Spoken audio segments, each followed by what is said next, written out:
এই মুহূর্তে উপদেষ্টা যারা আছেন তারা কার সুপারিশে এখানে এসেছেন এই সুপারিশগুলো উন্মুক্ত করা হোক। মানে আমরা বিশেষ করে এনসিপি বলেন আমরা চাপে নাই।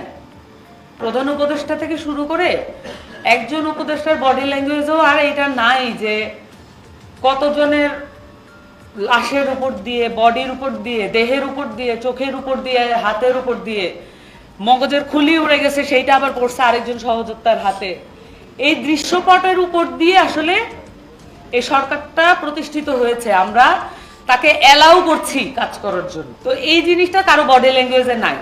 আর সচিবগুলো আগে নতুন করে যারা এসেছে তারা আগে কাজ করেছে, বহুত আগে। তারা বলে আমরা বৈষম্যের শিকার সচিব। তারা যখন চাকরি পেয়েছে, তারা যখন বিভিন্ন জায়গায় তদবির করেছে, তো তারা বলেছে যে আমরা বৈষম্যের শিকার ছিলাম। এই সচিবরা এখন যারা আছে, তো খুব বেশি কথা বলবো না, মানে একদমই দৃশ্যপটগুলো বলছি যে এই মুহূর্তে উপদেষ্টা যারা আছেন তারা কার সুপারিশে এখানে এসেছেন এই সুপারিশগুলো উন্মুক্ত করা হোক। এখানে যে সচিবরা আছেন বিভিন্ন গুরুত্বপূর্ণ মন্ত্রণালয়, বিশেষ করে ফরেন মিনিস্ট্রি, অর্থ মন্ত্রণালয়, শিক্ষা মন্ত্রণালয়, পুলিশ, মানে আইন শৃঙ্খলা এবং স্বরাষ্ট্র, পররাষ্ট্র, এই মন্ত্রণালয়গুলোতে যে সচিবগুলো নতুন নিয়োগ পেয়েছেন তারা কার সুপারিশে এসেছেন এগুলো উন্মুক্ত করা হোক।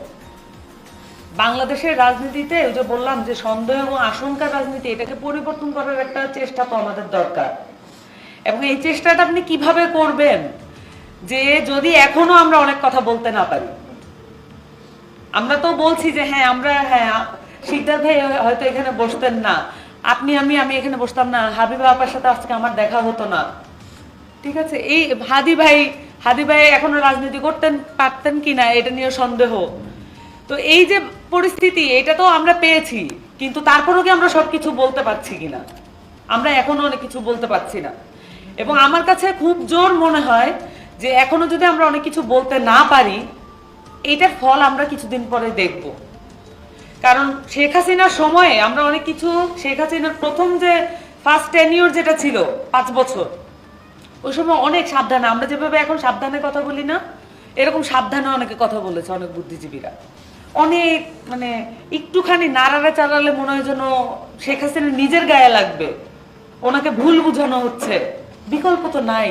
এই ন্যারেটিভ গুলো কিন্তু তখন আসা শুরু করেছে। আমরা যদি এখনো সাবধানে কথা বলি, তাহলে আরেকটা গণঅভ্যুত্থান হবে, এরকম রুম ভর্তি আরো কিছু দেহ আসবে, সমস্যা নাই তো।